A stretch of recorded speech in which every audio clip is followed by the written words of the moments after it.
মনে আপা আপনি কি বলবেন সালাউদ্দিন সাহেবের যে ব্যাখ্যা সেটি হচ্ছে যেহেতু বিদ্যমান সংবিধান মেনে ৭০ অনুচ্ছেদ বহাল রেখে এই রাষ্ট্রপতি নির্বাচনে বিরোধী দলীয় জোট কেবল অংশ নেয়নি, তারা প্রার্থী দিয়েছে, সক্রিয় ছিল, সেটার উদযাপন করেছে, রাষ্ট্রপতিকে অভিনন্দন জানিয়েছেন সমাজ সবার আগে।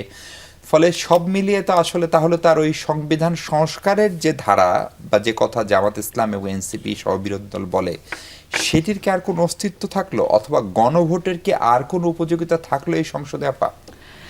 দেখেন, গণভোটের উপযোগিতা আগেই নাই, এটা আমরা বলেছি।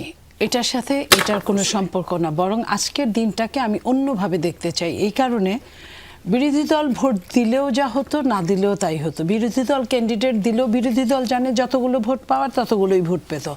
তারপরেও বিরোধী দল দিয়েছে, ওনারা বলেছেন যে আমরা গণতন্ত্র মানার জন্য এই কাজটা করেছি, গণতন্ত্রকে সম্মান দেখানোর জন্য।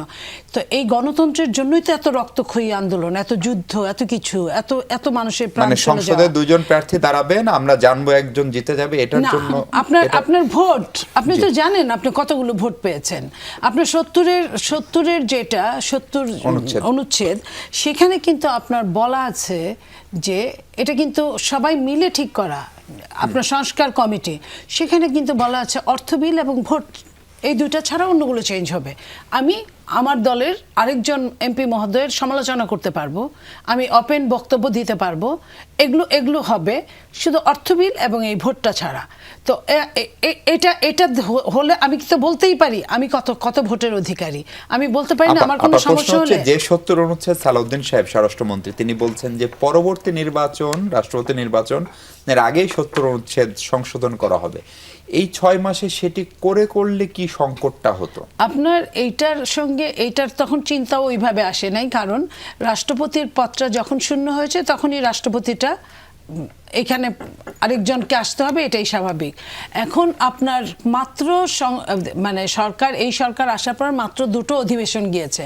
দুটো অধিবেশনের একটা অধিবেশন ছিল রাষ্ট্রপতির বক্তব্যের উপর, আরেকটা ছিল বাজেট।